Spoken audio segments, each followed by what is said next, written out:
C'est qui? Qui? C'est Kikina Studio.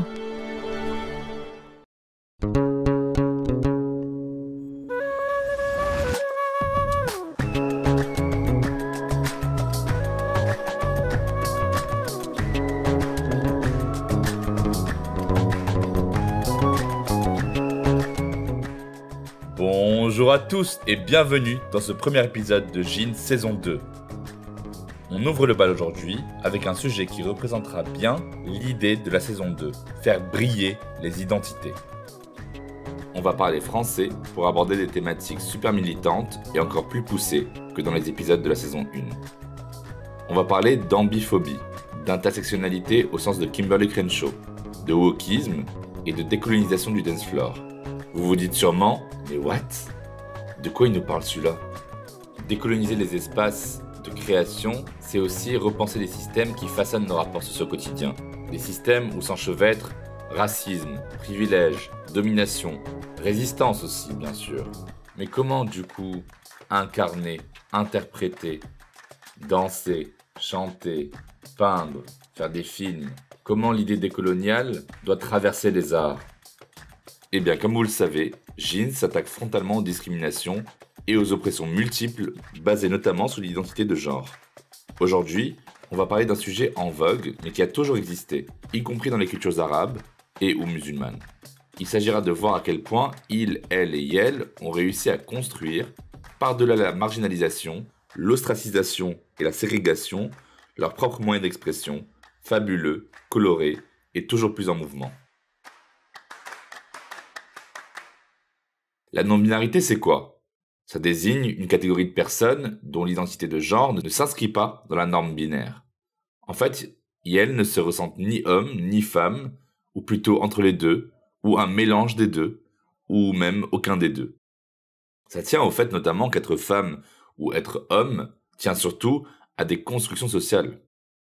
Il y a donc des identités non-binaires au pluriel. On parle d'ailleurs d'ambiphobie, reprenant les termes N and B en anglais, pour non-binary, pour traduire la discrimination que subissent les personnes non-binaires. Dans une enquête OpinionWay de 2018, 13% des personnes de 18-30 ans ne s'identifient ni comme homme ni comme femme. Il y a quelques mois, le pronom yel a fait son entrée dans le dictionnaire. En ce qui concerne le monde arabe et aux musulmans, je vous en avais déjà parlé auparavant, les mukhannatun, en arabe, des personnes dites efféminées, c'est-à-dire des hommes qui ressemblaient à des femmes, étaient à l'époque de la révélation coranique ce qui se rapprochait le plus des personnes non-binaires. Parfois, elles étaient forcées à la castration, devenant des eunuques. Il y a eu mention aussi de mukhannatun et de musajilat, des femmes qui ressemblaient à des hommes, dans les hadiths du prophète, en particulier le musicien Tuwais ou encore El-Dalal. Le prophète les a accueillis, protégés et surtout pas discriminés. Ce sont aussi ces mêmes individus qui ont eu des fonctions sociales spécifiques, qui ont été considérés comme mystiques, qui ont été même à l'origine des cérémonies exceptionnellement flamboyantes et qui ont aussi mené aux cultures queer intersectionnelles d'aujourd'hui. Alors justement, pour parler de non-binarité, d'antiracisme et de flamboyance, qui de mieux que la génialissime Habibi Beach? Au-delà d'être son premier fan, ce qui est très difficile parce que 40 000 personnes s'en réclament aussi, j'avais très envie qu'elle puisse vous livrer son discours intersectionnel et décolonial. C'est une artiste talentueuse, danseur, chorégraphe nord-africain, made in Kabylie, activiste, conférencière. Elle se définit comme non-binaire. Femme, ça veut plutôt dire que c'est une personne queer dont la non-binarité et l'expression de genre est considérée comme féminine. Il est queer, elle est féministe décoloniale et godmother de la scène Ballroom House of Gucci à Paris. Elle a eu un parcours brillantissime ponctué par un master en Gender Studies à l'IEP de Toulouse et elle finit par enseigner à Sciences Po Paris ou à l'ENS. And they can do fashion too. Oui, elle est modèle. C'est un modèle, c'est Habibi Beach. Il faut la voir pour le croire. Elle transforme les espaces de danse en espaces politiques. Sa complexité est aussi belle que son hybridité. Bref, category is Habibi Beach. Ma très chère Habibi Beach, hello. et merci d'avoir accepté l'invitation sur les ondes de Jeans Podcast. Et merci à toi. It's a long overdue. Ça fait longtemps qu'on devait faire ça quand même. Pour parler d'abord de ton identité racisée d'un point de vue situé, tu te dis nord-africaine, nord-af, et non juste arabe, puisque tu valorises ton identité algérienne, mais surtout ton identité amazigh, kabyle.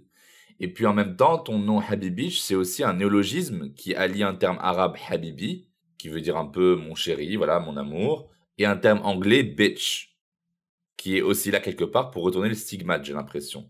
Alors dis-moi tout. Dis-moi tout sur comment tout ce mix te nourrit dans ta pensée et dans ton art. Bah déjà, pour le terme de racisé, c'est vrai que il y a quelques années, quand on l'a inventé, parce que j'ai fait partie un peu de la vague de personnes qui ont commencé à mettre des mots français sur les termes de people of color, parce qu'on se rendait compte que people of color, il y a 10-15 ans, ça fonctionnait pas.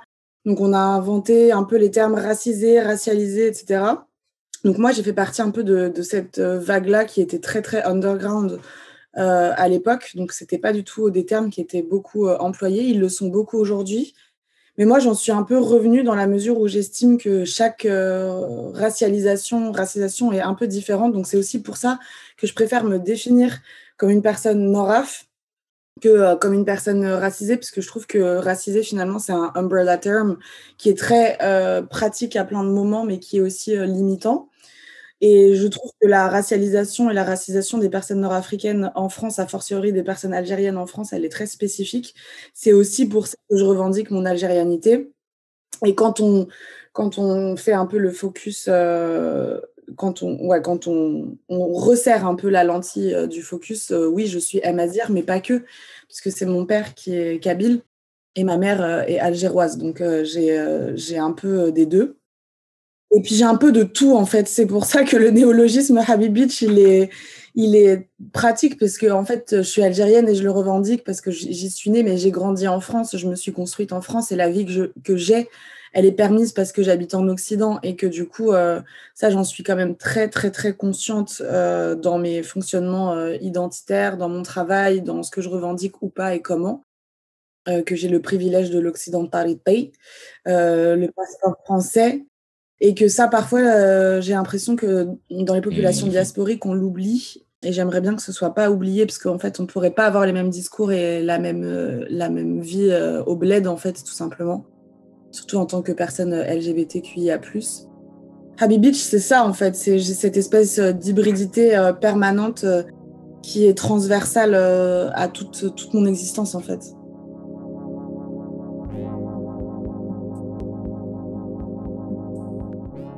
Sans transition, je voudrais citer un passage du Coran qui précise, dans la sourate 5, la table servie, verset 48, « Si Allah avait voulu, certes il aurait fait de vous tous une seule communauté. Mais il veut vous éprouver en ce qu'il vous donne. Concurrencez donc dans les bonnes œuvres. C'est donc par le bien qu'on fait qu'on sera jugé par Dieu, et non par notre conformité à une norme commune. Dieu a intentionnellement voulu nous créer tous différentes et différents. » Est-ce que toi, tu as fait l'expérience ou alors connu des personnes non-binaires qui ont fait l'expérience de leur identité de genre tout en conservant leur foi musulmane ou du moins une foi religieuse? C'est une vaste question, mais du coup, déjà, moi, je voudrais me positionner par rapport à la foi musulmane parce que moi, je suis pas une personne croyante.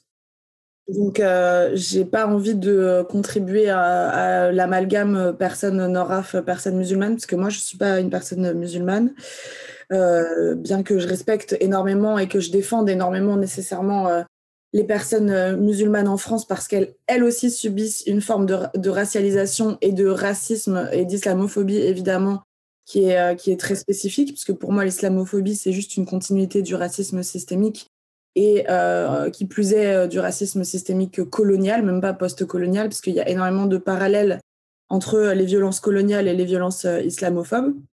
C'est d'ailleurs le sujet de ma dernière création qui s'appelle Backbridge, qui est une création icono-chorégraphique qui fait justement les liens et les corrélités entre les violences coloniales et les violences sur le territoire français envers les populations diasporiques nord-africaines.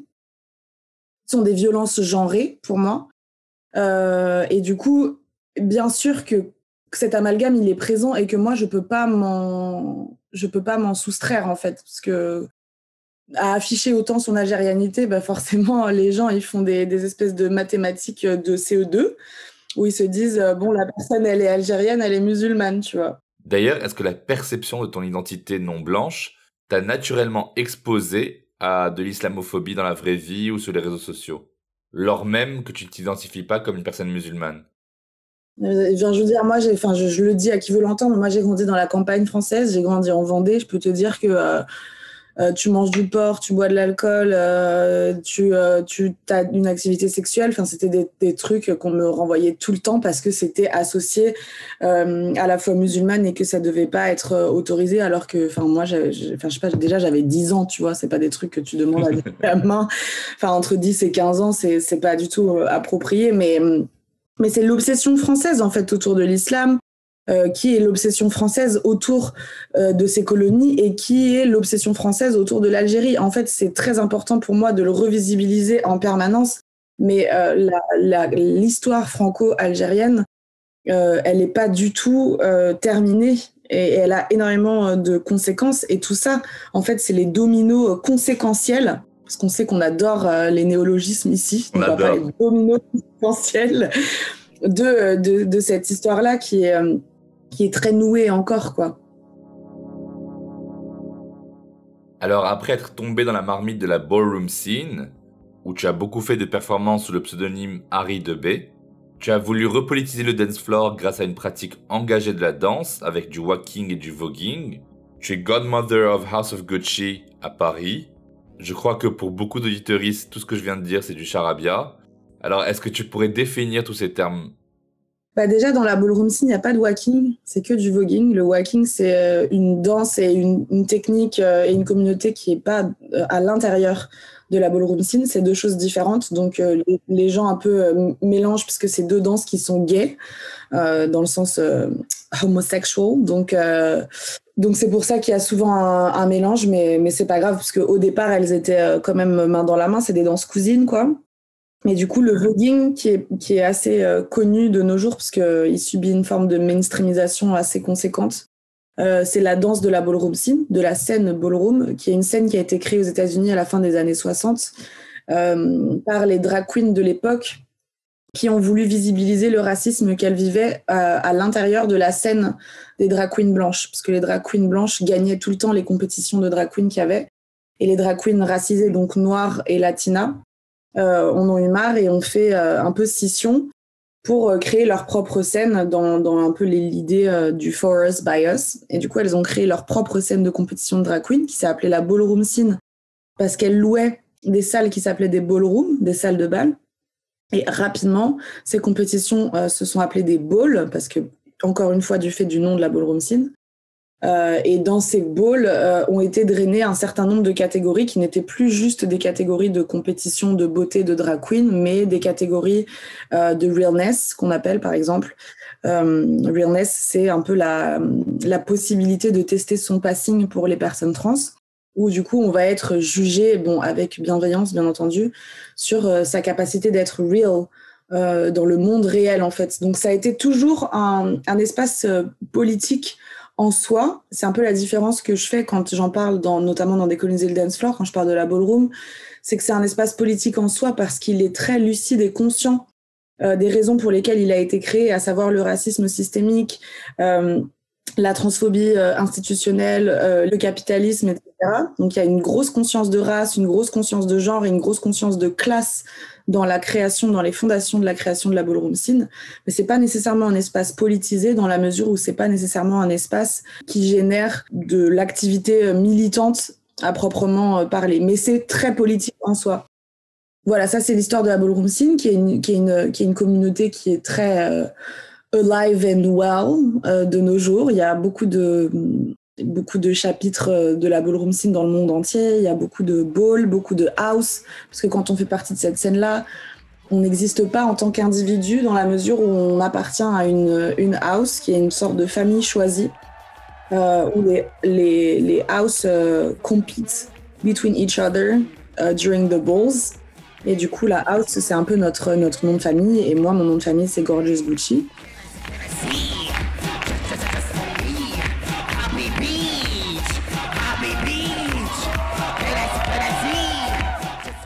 Alors c'est là où on en arrive au cœur du sujet. Est-ce que ça a été libérateur de danser sur scène pour toi ? Tu dis qu'il faut repolitiser la danse, car elle est éminemment politique quand elle est exercée par des corps minorisés, c'est-à-dire tout simplement les corps non blancs, les corps trans, les corps gros, qui n'existent pas de manière légitime dans la société actuelle. Pourquoi il y a eu une scission avec les milieux queer blancs ? Comment on arrive à ta formule que j'adore d'ailleurs, l'idée maîtresse de ton travail, comment on arrive à décoloniser le dance floor ? Décoloniser le dance floor, ça fait 4 ans et demi que c'est ma conférence dansée et que effectivement c'est un peu le motto qui m'est associé, mais je trouve ça génial parce que en fait je trouve que cette punchline résume assez bien mon travail justement à l'intersection littérale entre ma pratique artistique et ma pratique militante.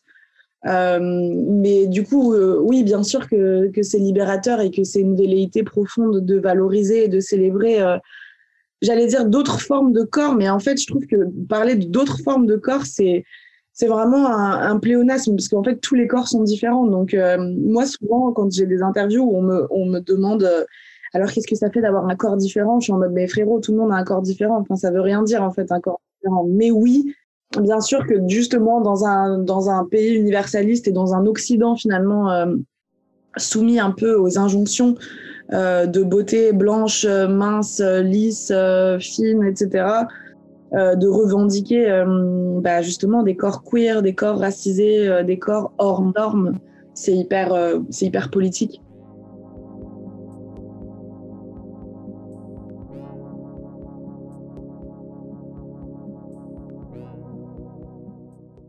Et la ballroom permet ça. C'est dans ça aussi que je parle de son essence politique. Et c'est un peu pour ça que j'ai voulu créer Décoloniser le dance floor, qui du coup est une conférence dansée. C'était pour un peu revisibiliser le fait que la danse est politique et que c'est très compliqué en France d'avoir un discours disant que l'art n'est pas neutre, la danse qui est un art pratiqué par des corps ne peut absolument pas être neutre, évidemment. Et a fortiori par des corps minorisés, puisque la mise en mouvement de corps qui ne devraient pas être vus, qui ne devraient pas être visibles, qui ne devraient pas se sentir bien, tout simplement aussi. Pour moi, ça, c'est super politique. Donc, c'est un peu de tout ça dont je parle dans Décoloniser le dance floor et dans mon travail de façon générale. Et en parlant de corps, tu es née en Algérie et tu as dû arriver petite en France pour fuir la guerre civile. Est-ce que ton corps actuel retient ce déchirement-là ? Est-ce que tes tatouages berbères sont comme des cicatrices ? Est-ce que tu penses que le déracinement que tu as subi t'a construit dans ta corporéité ou même dans ton expression scénique ? Bien sûr, l'exil, ça laisse des traces. Enfin, ce serait complètement naïf de se dire qu'un exil, même à 3-4 ans, ça n'en laisse pas. Et puis de toute façon, moi, je crois profondément au trauma générationnel, à savoir que si moi, en tant que personne, j'avais pas eu de traces de mon exil politique et territorial, mes parents m'auraient transmis le leur. Enfin, mes parents sont des grands traumatisés de leur exil, à leur manière, chacune, qui sont des manières très différentes d'ailleurs, mais bien sûr, donc c'est une chose avec laquelle j'ai grandi toute ma vie, et puis c'est quelque chose qui m'habite et qui me traverse. Au-delà de la violence d'un exil et d'un départ de l'Algérie en 48 heures, il y a eu beaucoup de violence dans ma vie, et je pense que pareil, il y a une espèce de projection fantasmée en Occident que le corps et l'esprit sont deux choses différentes et qu'il faut cultiver son esprit d'un côté et cultiver son corps de l'autre, et que je sais pas, cette espèce de dichotomie qui existe vraiment en Occident que moi je m'attelle à essayer de débouter aussi parce que en fait c'est illusoire de croire que notre enveloppe corporelle serait je sais pas, presque comme une chose autonome et complètement détachée de qui on est, de notre âme, de notre esprit et tout, alors que c'est profondément lié. Donc bien sûr que si on a des marques psychologiques, émotionnelles, etc., elles se ressentent dans la corporéité, et que c'est pas pour rien que j'ai choisi la danse comme médium d'expression et que c'est pas pour rien que quand je danse, il y a plusieurs personnes qui me disent que je suis habitée, par exemple. C'est pas pour me lancer des fleurs. Enfin, j'en suis vraiment pas là, je m'en fous. Mais c'est un retour qu'on me fait souvent. On me dit pas que je danse bien, par exemple, parce que je pense que ma danse, elle est pas nécessairement technique, elle est pas nécessairement propre, elle est pas nécessairement belle dans ce sens-là, dans sa musicalité ou dans sa technicité, mais qu'elle elle est habitée, elle est chargée, parce qu'elle est chargée de tout ce que j'ai à dire. Et ça, c'est clair que je le porte avec moi, ouais. C'est marrant parce que tu sais, en arabe, jins, ça veut dire sexe, sexualité ou même genre selon le contexte, mais il a aussi la même racine étymologique que jinsia, qui veut dire nationalité. Et je me suis posé la question de manière un peu philosophique en me demandant si ta non-binarité était aussi constituée d'un pas tout à fait algérienne, pas tout à fait française, mais comme une autre identité nationale, made in Kabylie, avec une langue parallèle qui serait la danse et l'expression corporelle. Et c'est elle qui serait vectrice de tes racines. Comme si tu avais ta propre nationalité à toi-même, en fait.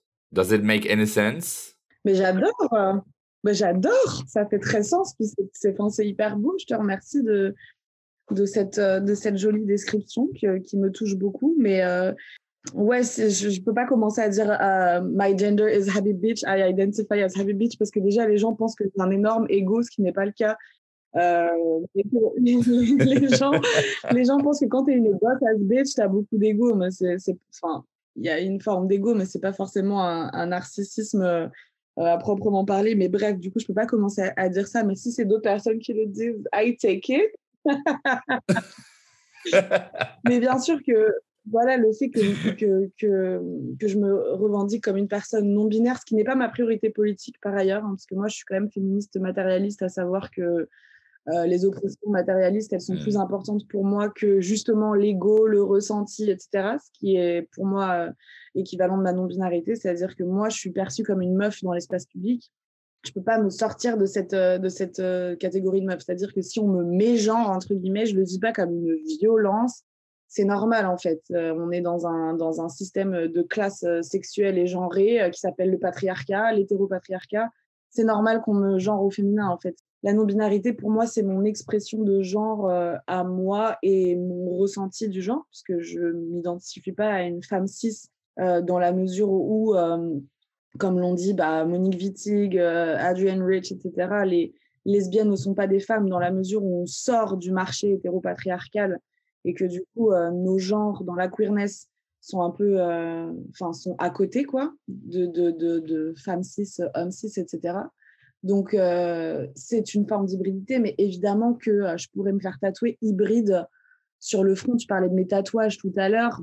C'est sûr que c'est des traces et c'est des marques, mais je pense que hybride, c'est vraiment une des définitions qui me convient le mieux, parce que voilà, genre, je suis hybride dans mon expression de genre, je suis hybride dans ma pratique artistique, puisque avant tout mon travail de repolitisation de la danse, je dis pas que je suis tout seul à le faire, mais avant tout ce travail-là, je voyais pas énormément de discours sur le fait que la danse était politique, sur le fait qu'on pouvait avoir un bac+5 et être danseuse professionnelle et avoir une carrière académique et universitaire, mais décider quand même de faire de la danse, faire des conférences, enseigner. Moi, j'enseigne dans des universités internationales, en fait, la sociologie queer et décoloniale.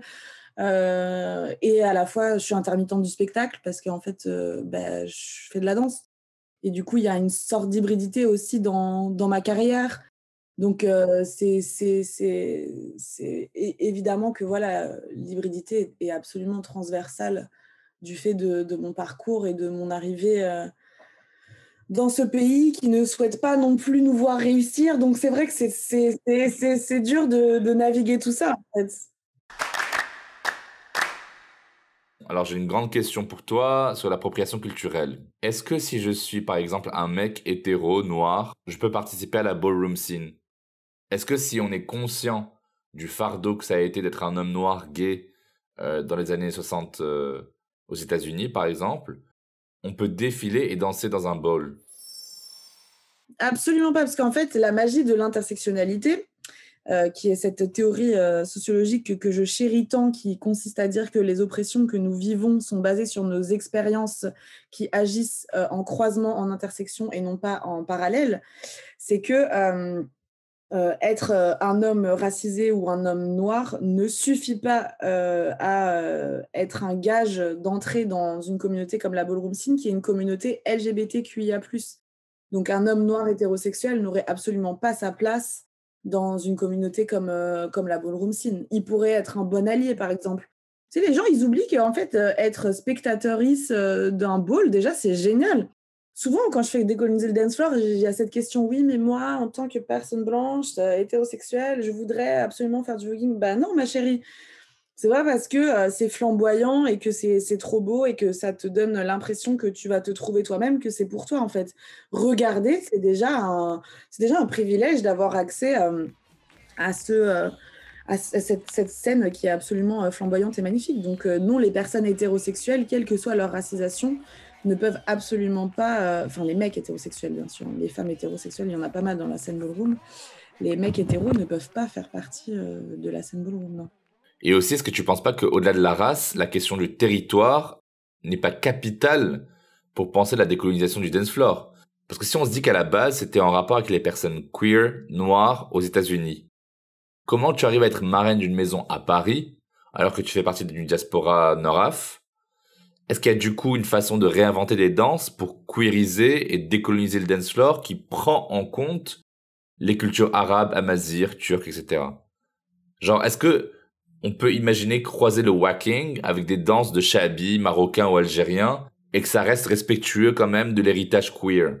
Bah alors, la ballroom, pour parler de la ballroom, c'est une culture noire. C'est une culture afro-américaine, donc noire et latina, mais principalement noire. Et c'est pas quelque chose qu'il faut invisibiliser. Et ça a été le cas aussi quand la ballroom est arrivée en France. Ça a été une culture noire, c'est une culture noire. Et de toute façon, comme je dis tout le temps aussi dans Décoloniser le dance floor, there would be no culture without black culture. C'est-à-dire que moi, je pense qu'aujourd'hui, la culture mainstream, la pop culture, la culture qu'on utilise tous les jours en tant que personne queer, en tant que personne racisée, en tant que personne politisée et tout, pour moi, c'est de la culture noire. Tout est sème de la culture noire. Mais là où c'est intéressant, c'est que la ballroom scene, c'est aussi adapté au contexte justement raciaux des pays dans lesquels elle est arrivée. Donc, autant aux États-Unis, les personnes les plus discriminées racialement sont les personnes noires en haut de la liste et les personnes latinex, autant en France, c'est les personnes noires et les personnes nord-af. Les violences vécues par les personnes noires et les violences vécues par les personnes arabes, encore une fois en utilisant un terme parapluie, ne sont pas comparables, il n'y a pas de hiérarchisation à faire, mais elles sont très différentes. La négrophobie n'est pas la même que l'islamophobie, que l'arabophobie, etc. C'est des formes très différentes dans la tête des gens. Donc ça, c'est des choses qu'il faut vraiment garder en tête quand on pense la race dans les endroits, dans les espaces-temps culturels tels que la ballroom scene. Il y a beaucoup de personnes nord-af qui se sont investies dans la ballroom scene du fait de leurs identités raciales, les discriminations subies, du racisme spécifique qui leur était projeté en fait. Du coup, c'est aussi pour ça que moi j'ai une place dans la ballroom scene qui est légitime du fait de mes années aussi de présence, parce que c'est aussi une scène qui fonctionne sur un peu l'ancienneté et ce qu'on a pu faire, les statements qu'on a fait, la présence qu'on a eue dans la communauté, etc. Du fait de mon algérianité. Mais je n'oublie pas non plus de me positionner régulièrement dans une culture qui est et qui doit rester majoritairement noire. Il y a déjà des formes d'hybridation. Par exemple, moi, j'ai jugé un ball à Beyrouth en 2019. Et à Beyrouth, les personnes étaient des personnes libanaises. Donc, il y avait une forme de langage qui s'adaptait aussi au pays, en fait, tout simplement, avec des musiques adaptées aussi. Mais ce que j'aime bien dans la ballroom scene aussi, c'est que c'est assez intransigeant, en fait, comme communauté et comme scène, et que du coup, il y a une certaine place pour l'hybridation, mais à la fois pas tant. Parce que c'est une scène qui se protège énormément. C'est une scène avec un fonctionnement très pyramidal. Et je trouve ça très bien en fait que ça le reste parce que c'est un gatekeeping qui est nécessaire, quoi. Et alors, je voulais aussi parler du terme magnifique dont on emploie à tout va en ce moment, qui est le wokisme, qu'on ressort dans tous les médias. Hello.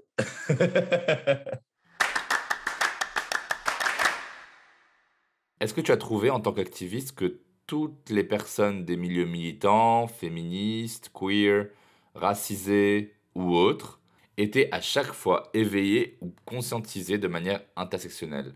Pourquoi c'est encore insupportable, en tout cas pour moi, d'essayer de justifier les mouvements TERFs, Trans Exclusionary Radical Feminists, ou les féminismes universalistes anti-islamo-gauchisme? Donc, c'est une question qui appelle une réponse de 5h12. Donc, j'espère que vous avez le temps devant vous. Non, mais regarde, tu me poses une question qui demande genre une thèse, tu vois, mais I like. Pour moi, ce qui se passe, je vais essayer de donner une réponse globale et si on a le temps, j'irai plus dans le détail. Mais pour moi, ce qui se passe, c'est que déjà, les gens n'apprennent pas de l'histoire. Les pays n'apprennent pas de l'histoire. Donc, l'histoire se répète. La France, qui est dans un déni profond de son devoir de mémoire, n'a pas envie d'avancer sur ces questions raciales. Donc, cristallise et polarise des réflexes identitaires autour des identités qui sont justement rejetées dans cette nation universaliste qui est la France. Donc, forcément, ces réveils identitaires et ces revendications identitaires qui sont créées par le rejet et la discrimination, elles aussi polarisent des réactions à l'opposé puisqu'elles sont de plus en plus visibles, que ce soit les identités raciales, les identités queer, les identités LGBT, féministes, etc. Du coup, ce qui se passe, et c'est systématique dans les avancées des droits civiques, de toute façon dans le monde, c'est que quand il y a une avancée de droits civiques, il y a une polarisation fasciste. À ça, on ajoute la fascisation de l'Europe qui a lieu depuis 20-25 ans. On assiste à une sorte d'effondrement des derniers spasmes de velléité d'existence de la civilisation occidentale. Et donc, il y a une fascisation globale, il y a une droitisation globale, et c'est ce qui se passe avec les TERF, par exemple. Les TERF ne sont ni plus ni moins que des fascistes, mais qui utilisent une terminologie féministe pour pouvoir un peu passer entre les mailles du filet. Mais ça non plus, c'est pas nouveau. Ça s'appelle le fémonationalisme. Comme l'homonationalisme, c'est des argumentaires et des fils intellectuels qui sont utilisés depuis des années, notamment par Israël, par exemple, qui utilisent l'homonationalisme pour justifier la colonisation de la Palestine occupée. C'est juste que maintenant, c'est arrivé en France. Et que comme la France, c'est un pays qui a genre 157 milliards d'années de retard intellectuellement, sociologiquement, académiquement et socialement, et du coup, on a à peine eu accès au succès de pensées comme celle de l'intersectionnalité, que déjà, on l'a détruit en fait. Ça, c'est la France. C'est-à-dire que comme on ne peut pas parler de race, on ne peut pas parler d'intersectionnalité, parce que je rappelle quand même que l'intersectionnalité, c'est vraiment l'intersection à la base de la race et de la classe qui vont ensemble, et du genre, du sexe. Je dis ça as a friendly reminder pour toutes les personnes blanches qui veulent se déterminer de l'intersectionnalité. Non, vous ne pouvez pas. L'intersectionnalité n'est pas faite pour les personnes blanches. And I thank you. Non, parce que moi, je l'ai eu tellement de fois, ça. C'est genre, ouais, mais moi, je suis un homme hétéro, donc... On n'a vraiment plus le temps, c'est-à-dire que là, les fascistes sont en train d'aller plus vite que nous, donc en fait, on n'a pas le temps, on n'a plus le temps d'expliquer tout ça, donc il faut être très efficace dans la punchline.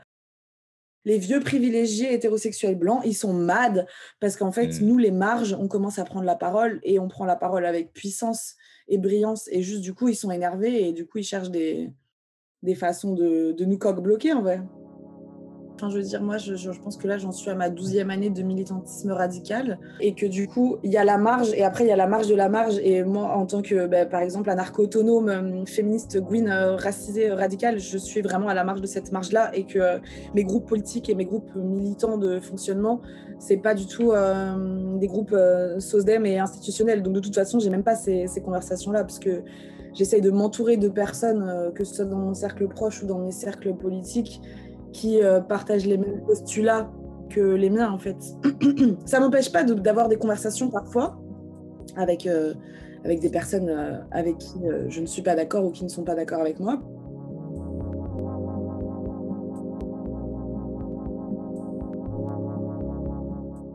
J'avais échangé longuement avec une amie du collectif afroféministe Moissy, avec qui on était révoltés de savoir qu'il était interdit d'organiser des réunions en non-mixité, à cause notamment des lois sur le séparatisme en France.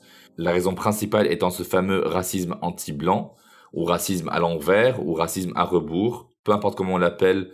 Moi, franchement, perso, I can't, je peux pas. C'est ce qui me met le plus hors de moi, je pense. Je rappelle que pour le ministre de l'Éducation nationale, Jean-Michel Blanquer, la tenue des réunions non mixtes racisées mènerait même, je cite, vers des choses qui ressemblent au fascisme. Donc, comment parler de ce racisme à l'envers, complètement illusoire, qui empêche les personnes blanches de se poser les bonnes questions et surtout de repenser leurs privilèges? Est-ce que tu peux nous dire en quoi c'est super problématique et comment ça peut se désamorcer pour créer des espaces de parole ou d'ailleurs des espaces dansants qui soient safe et décolonisés? Du coup, là, je parlais de ma radicalité politique.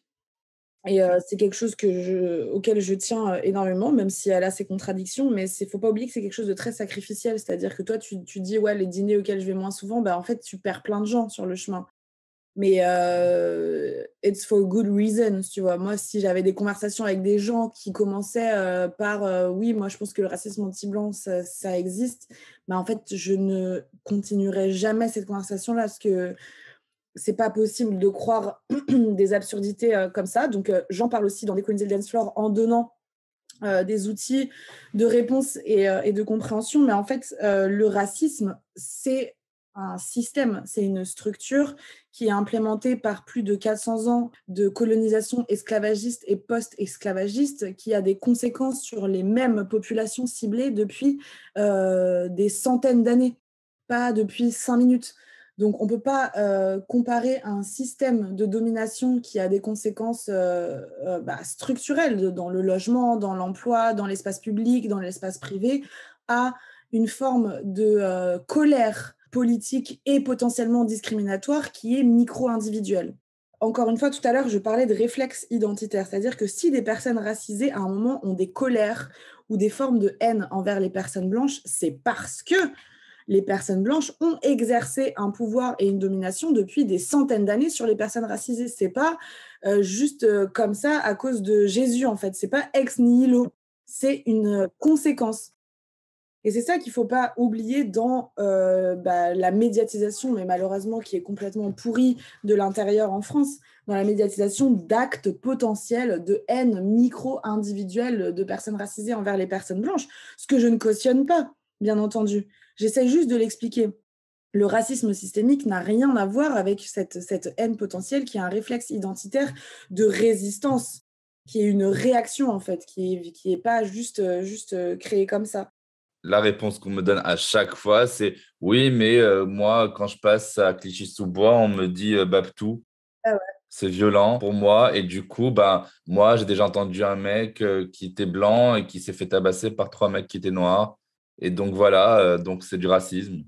C'est violent pour moi, cette phrase-là, pour moi, elle résume absolument l'espèce de phase capitaliste et individualiste dans laquelle les politiques de l'identité sont tombées. C'est-à-dire qu'à la base, les politiques de l'identité, c'est quelque chose pour penser les oppressions matérielles, donc pour penser les classes d'oppression, donc la classe de la race, la classe de la classe sociale, la classe du genre et du sexe et de l'orientation sexuelle. Donc c'est des pensées de classe, c'est des pensées de structure, c'est des pensées de système. C'est pas des pensées de ressenti, d'ego, de violence personnelle, genre « Ah, ça m'a fait violence et tout ». Mais oui, ça t'a fait violence, bien sûr. Ça ferait violence à n'importe qui de se faire casser la gueule. Mais ça t'a pas empêché de trouver un logement.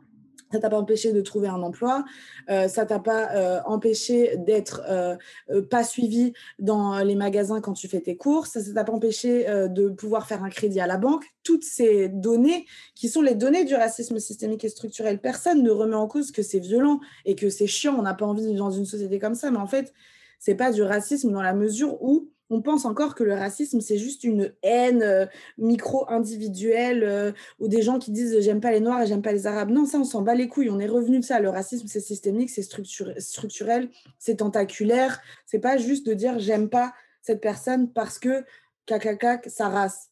Donc, il faut vraiment redéfinir le racisme pour qu'on puisse sortir de cet écueil de la pensée qui, pour moi, est encore aussi révélateur de l'échec de la France à penser la race, qui est de dire, ouais, le racisme anti-blanc, ça existe. Mais c'est vraiment, c'est une absurdité, mais genre, je pourrais me frapper la tête contre les murs, en fait.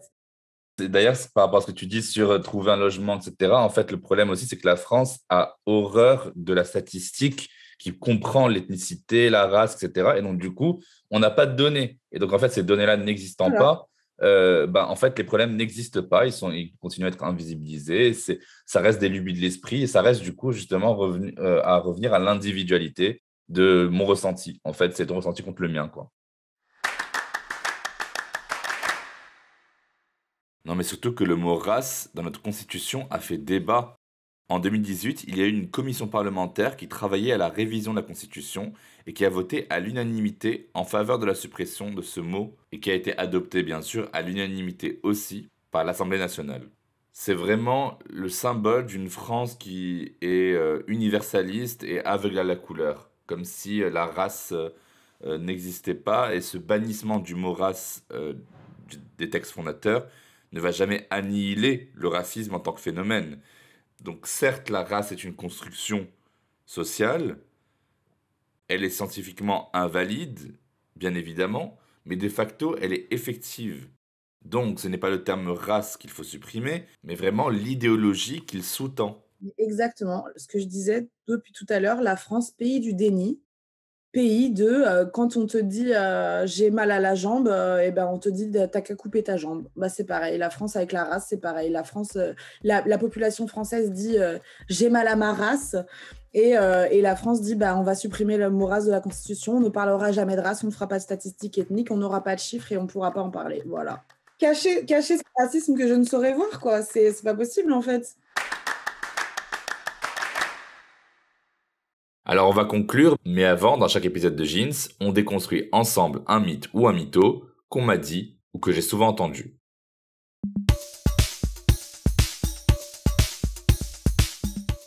Il y avait une meuf cis hétéro blanche qui m'avait dit, dans un bar parisien, non mais les personnes trans, ok à la limite je comprends, mais les non-binaires franchement, ça me dépasse. Moi j'ai une chatte, j'ai des seins, je suis une femme, je vais pas dire du jour au lendemain que je suis non-binaire. Qu'est-ce que tu aurais répondu à ma place ?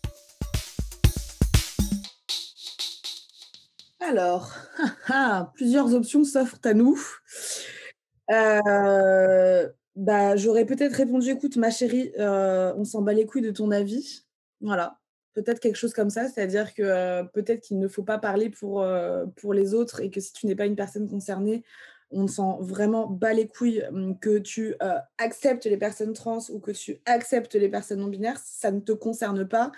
Ça sert à rien d'avoir un avis, dessus, qui plus est un avis, négatif comme ça.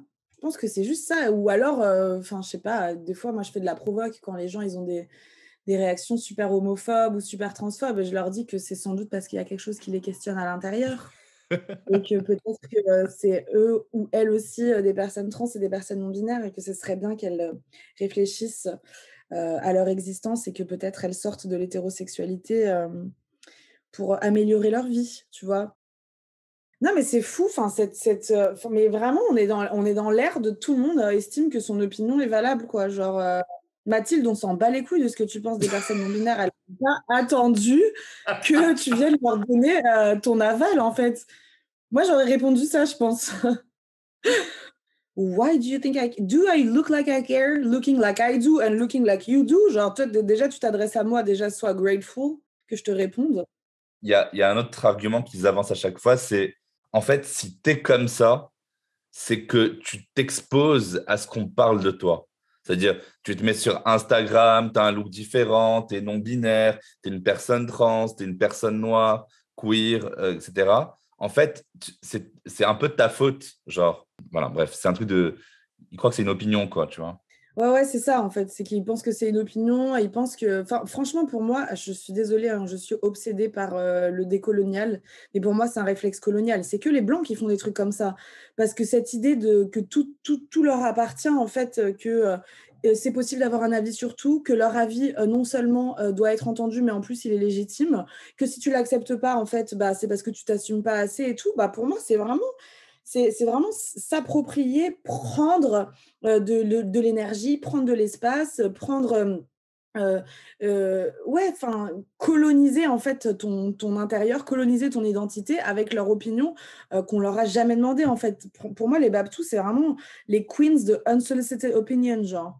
Ça va pas m'empêcher d'exister, quoi. I've always been here, we've always been here, et c'est pas Mathieu et Bérénice qui vont échanger quoi que ce soit, en fait.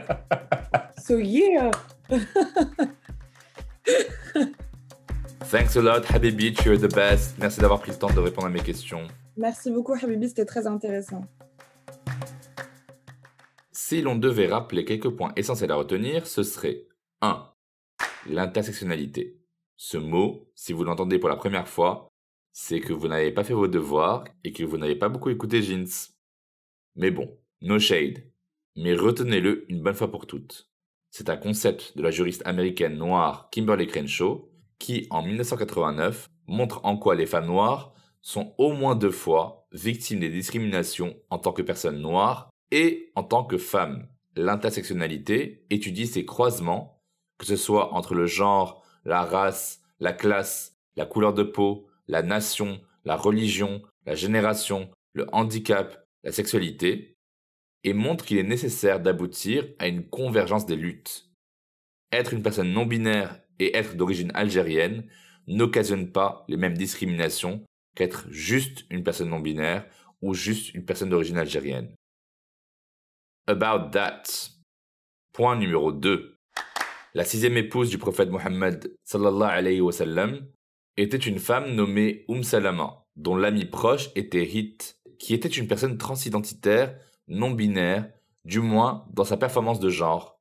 Et elle était autorisée par le prophète à entrer dans sa propre demeure, chez les hommes comme chez les femmes, à sa convenance.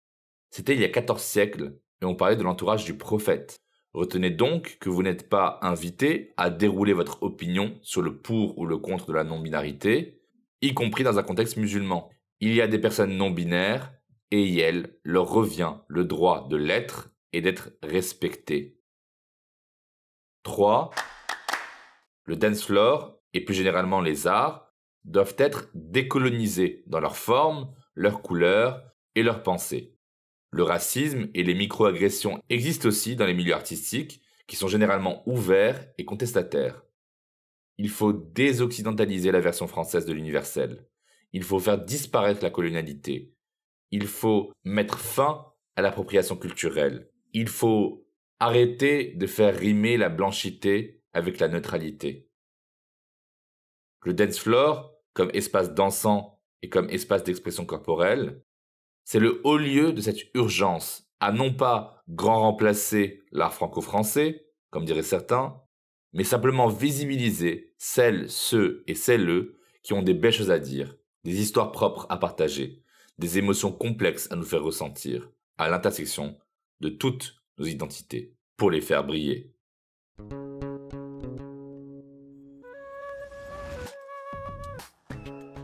Merci de nous avoir écoutés. Vous trouverez toutes les références évoquées dans la description de cet épisode. Je vous mets aussi plein de bouquins et de films en rapport avec la thématique de l'épisode pour les plus curieuses, les plus curieux et les plus curieux d'entre vous. Voilà, la semaine prochaine, dans Jeans, on va aborder un sujet qui me tient à cœur et que je ne pouvais pas ne pas traiter. Que vous soyez sur Spotify, Apple Podcast, Google Podcast, Deezer ou autre, n'oubliez pas de vous abonner au podcast Jeans et de laisser vos questions, vos commentaires. Abonnez-vous au compte @jeans_podcast sur Instagram. Partagez autour de vous et n'hésitez pas, mais alors surtout pas, à bien noter l'épisode si vous a intéressé. La semaine prochaine sur Jeans.